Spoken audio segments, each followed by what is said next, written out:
News.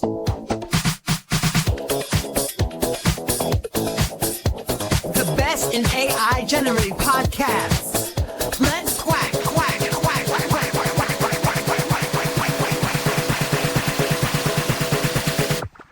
Hello, and welcome back to Quacker News. I'm Dave, and with me today, as always, is the one and only Julie. How's it going, Julie? It's going, Dave. Ready to dig into today's hacker news stories? Absolutely. Let's kick things off with a story that touches both our hearts and our brains, the passing of the legendary Jim Simons, a true mathematician and billionaire who made sure every math event felt like attending a lavish Gatsby party. Simon's impact on the math world is undeniable. He's funded everything from first-class conferences to major research centers. The man practically turned mathematics into an episode of Lifestyles of the Rich and Famous. Right? I mean, I heard even the napkins at those conferences were proof of mathematical theorems. But jokes aside, he really did ensure top minds could collaborate without budget constraints. A sad day for the community. Indeed. While we appreciate his contributions, the future of his empire is now a looming question. Will it continue to thrive or succumb to bureaucratic decay? Time will tell. Moving on, there's a new kid on the web development block. A debugger tool developed by a team of ex-Cloudflare wizards. They've been cooking this up for 4 years. This tool is a big deal. It focuses on simplifying the debugging process in web development by creating a uniform method to handle DOM events. Quite a boon, considering the fragmented nature of desktop environments. Yeah, and guess who's using it? Big names, Julie, big names. Although they've been advised to tweak their homepage a bit. It seems some people thought it was a new superhero movie or something. Typical. Communication is key, after all. A precise message can avoid a lot of confusion. Adjusting their message could help potential users understand the tool's purpose much better. The pains of product messaging.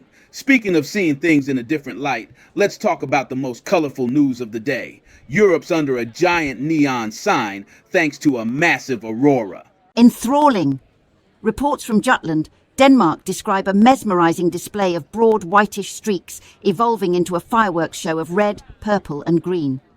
It's not every day you get such a spectacular natural phenomenon. Oh, imagine trying to capture that on an old camera phone. Hey, look at this majestic display of cosmic wonders. But, sorry, my phone turned it into a blurry soup. Quite the challenge. Meanwhile, let's segue into our next topic, Superfile. For those who like a little pizzazz with their file management, this fancy terminal file manager is stirring up some strong opinions, especially among former Vim users. Oh, Vim, the eternal love-hate relationship. Fun fact, users reported accidentally deleting folders while attempting to scroll. One really must tread lightly with those command key landmines. It just shows the trickiness of adopting and adapting tool-specific commands. Muscle memory from one tool can lead to surprising results in another. It's not always a productivity boost. Sometimes it's a data risk.